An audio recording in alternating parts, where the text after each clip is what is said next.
So this isn't a channel specifically dedicated to wrestling, but I've used wrestling analogies a lot in my videos, and I'm not sure if many people have caught on to them. But for example, the idea of recreating yourself. Oh, this is gonna segue perfectly. This is going to be the perfect transition. A perfect example of someone who recreated themselves and became way better than they originally were was a pro wrestler by the name of Cody Rhodes. All right. He was stuck in WWE and they gave him a gimmick. They gave him this character that just sucked. It just sucked. It was literally a copy of his older brother, Goldust. He became Stardust, and it was just bad. All right. It was bad. It was so bad. I'm pretty sure, I don't remember exactly, but I'm pretty sure this gimmick change and just this character being so bad, it correlated and it connected with Cody gaining. I remember him saying that he actually gained a couple extra pounds throughout this phase.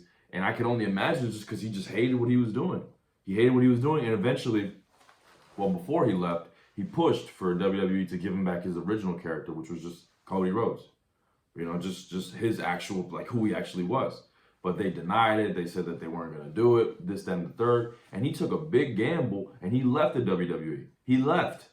He left the promotion. He left the biggest pro wrestling company in the world. One where he pretty much had a safe job at. You know, his position was pretty secure. He was a what do you call it? A third generation or a second generation super. I don't know exactly what it's called, but his father, Dusty Rhodes, is an icon, and he wrestled in the WWE. He wrestled in the NWA, WCW. You know, he was an icon, so he had like a pretty secure spot. I'm not saying that like he could never be fired, but he was, you know, he was always gonna be like a reliable hand. But he took a risk. He left, and he made a name for himself on the indies and the indie circuit. And eventually grew so big, he even went to places like New Japan and Ring of Honor. I think he wrestled in WCPW as well. He wrestled in a whole lot of like indie promotions. Not that NJP, I'm not including NJPW and Ring of Honor in that, but he just wrestled around the whole world. All right, wrestled around the whole world, and he grew so big that he helped fund and build WWE's biggest competitor, AEW, back in, what was it, 2019 or 2018. They are literally WWE's biggest competitor. Now, right now, I wouldn't say that they're like that close. Like, I mean, up until what I'm about to get to, but WWE, they had some stiff competition. I remember Dynamite, TNA. I almost said TNA. AEW's weekly shows were beating WWE's weekly shows when they ran at the same time, to the point where I'm pretty sure WWE eventually had to change their slot time because they were just getting cooked. All right, and who aided in that? Cody Rhodes, the man who left WWE back in 2016. So, long story short, he does his thing in AEW and he comes back to WWE. And I'll never forget when I originally saw him back in WWE. I just thought, oh, you know, he's here now, and like it's not that I never thought that he'd be world champion or that he'd be at the top, but I'm like, oh, this is gonna be very interesting. But I'm gonna be honest, I didn't like see him reaching the position that he reached these past few years. This man has literally become like the new John Cena. Not as in he's an exact copy of John Cena, but he made being like a superhero cool again. For the longest time, WWE were. I've been saying WWE so much to the point where it sounds weird saying it.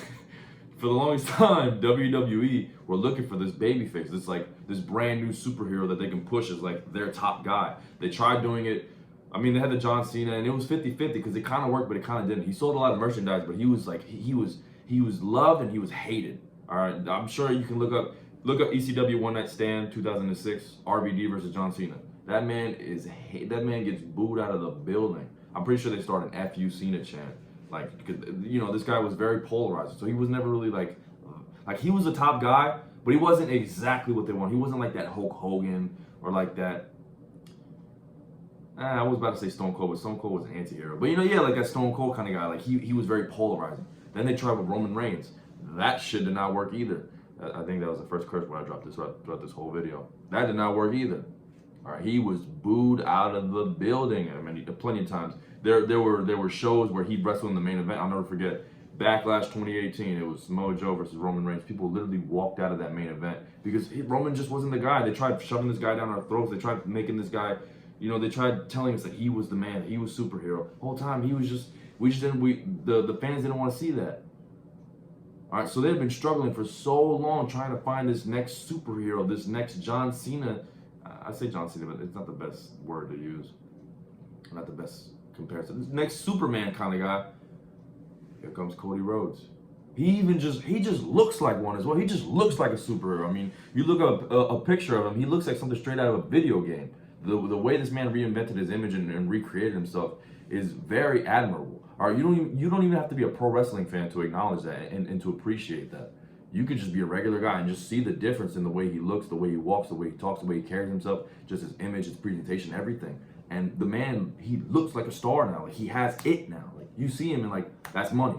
That guy's money. You just see like you look at the guy in the eyes and you see cha-ching. Like, he recreated himself perfectly to become this brand new top star. He's the cover of this year's WWE Weekly, their yearly video game, 2K24. So my point is that this man is a star. All right, he became a superstar. And for those of you who don't know, because I've kind of spent the past few minutes just explaining his backstory, he recently, I hate using this word, but he recently just got cucked. He pretty much got cucked. The dude was supposed to have a main event spot against Roman Reigns at WrestleMania 40 because he had won the Royal Rumble, which literally guarantees you the main event of WrestleMania. It literally guarantees you the main event against the world champion. It's supposed to. There have been times where it hasn't, but more often than not, when it's a top star, that spot is locked in. He goes on to SmackDown, what was it, 2 days ago? And he tells Roman Reigns that he wants his championship. He's coming for his championship, but not at WrestleMania. And then he then introduces The Rock. The Rock comes out and they stare down. And listen, I'm not going to be stupid, all right? The Rock. For most of you, all right, first and foremost, if you're still watching and you're not even a fan of wrestling, thank you. Because, I just really appreciate it. But I'm sure that me just saying The Rock, all of a sudden, your brain's probably, oh, shit, I know that guy, The Rock.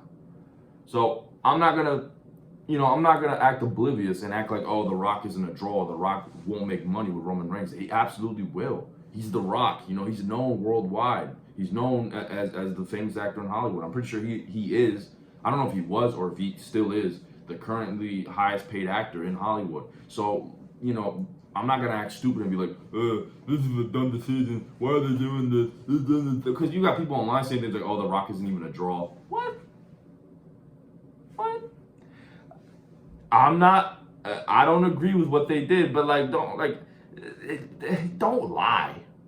You know what I mean? Don't lie. Don't get on here and say, oh, The Rock isn't even that famous. The Rock isn't even that popular. Whole time he's like top 10 most followed Instagram accounts on the planet. You know what I mean? Don't act oblivious. Don't act stupid. Don't just lie. But there is a problem. The man just barged his way in. He just barged his way into the main event, didn't even earn it. Well, that's a rough statement to say because, he's paid his dues. He's clearly a star. He's a solidified star.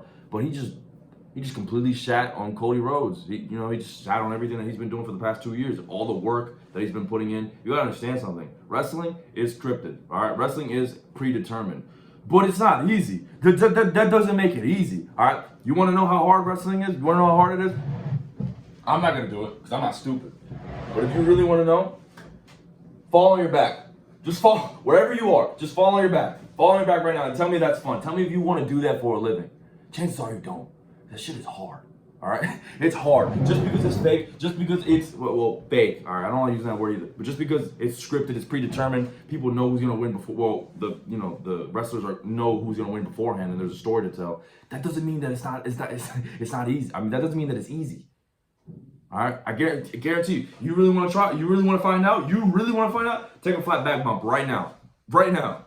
It's not easy. So he's been doing that for 2 years. The past 2 years. The man wrestled once with a torn pec. A torn pec. This was torn. And he wrestled a 20-minute match with Seth Rollins. So the guy clearly has been busting his ass. He's been working his ass off. just for this man to come in and just take it from him. Just take it from him. And listen, it sucks because, you know, The Rock is clearly a draw. The Rock versus Roman Reigns, no joke, could potentially be the biggest main event, WrestleMania main event of all time. Because Roman Reigns has been the top champ, or he's been the champ throughout WWE's most profitable years. All right, I'm pretty sure 2021 or 2022 was the year where WWE broke like all records in terms of profit. And I'm pretty sure 2023 was a phenomenal year as well. I mean, 2023's WrestleMania was the most profitable WrestleMania of all time as well, I'm pretty sure. And Roman has been champ throughout all of it. So you got this massive megastar, Roman Reigns, and then you got the massive megastar of the past, The Rock. And they're both cousins. So it makes sense, all right? That is a massive money match. The problem is the way they got to it. And they just completely shat on Cody. Cody comes out, and despite him winning the Royal Rumble and being guaranteed a shot, he introduces The Rock. He says, "I'm gonna beat you, but not at Mania." And he just calls over The Rock. Like, for some of you old fans who haven't been watching, think about it like this. Imagine if Batista won the Royal Rumble back in 2005 it was, and he had that feud going on with Triple H, where Triple H was like belittling him. You know, he didn't see him as like he didn't see him as a star and whatnot, talking about him behind his back. Imagine if instead of choosing Triple H, like any man with common sense would, Batista chose JBL, and then he just introduced. He said, "I have someone for you." Brings out Hulk Hogan instead. Imagine if it was Hulk Hogan versus Triple H. That shit makes no sense. Time to stand? I'm making a video. Telling me to stand. This Apple Watch has some nerve, but it makes no sense. All right, that's the problem. They got to it at the worst possible time. They have the right idea, but they executed it at the worst possible time, where we have this massive hot. Is that even the right way to say it? This white hot babyface who is literally the star of the company. He is the cover star of this year's video game. So it's clear that they have massive faith in him, and they know that he's the star. And you know, it's tragic. It's tragic. It truly is. But honestly, when I first saw it, because I was watching live. I was watching live on my. I was about to say I was there in person. I wasn't there in person. I was on my couch. I had SmackDown on, and when I saw that, I didn't even get up when The Rock came out. I literally just looked at my TV like, what? And I'm not even joking either. Like it wasn't like, oh, it's The Rock. Oh my goodness. It was like, what? Because again, I get it. He's a draw and the match, but like it just made no sense. It's like Cody got cucked. It's like he got cucked. I hate using that word because that word to me is very disrespectful. It's very disrespectful. But that's genuinely what it feels like. It feels like he just got cucked. It's like, oh, he just took his main event spot. And then it renders the Royal Rumble completely pointless. Pointless. It's like, what did he win? Now he's gonna challenge Seth? Dog. I've kind of been yapping this whole video, but what I really want to say is we want Cody. We want Cody. Cody deserves it. Cody's worked too damn hard. He has worked too damn hard. Been busting his ass too hard for these past 2 years. Wrestling with a torn pec. Taking all those bumps for months on end. And just putting in the work. I'm sure. Listen, even like the things that he does at the house shows, where he like stays and talks to all the fans and signs all the fans. That's not easy. That takes up a lot of time, and he's been doing all of it. You know, the amount of retweets I've seen of Cody Rhodes doing something like wholesome at a live event is insane. The amount of times I've seen that on my X feed, absolutely insane. Did I just say X? On my Twitter feed. Insane. Like, the guy is clearly a good dude, and he's clearly the guy. He's the guy. He even said it himself at the Royal Rumble press conference of this year. He said, "I am that guy. I am the guy." And he is the guy. It's why we want Cody. We want Cody.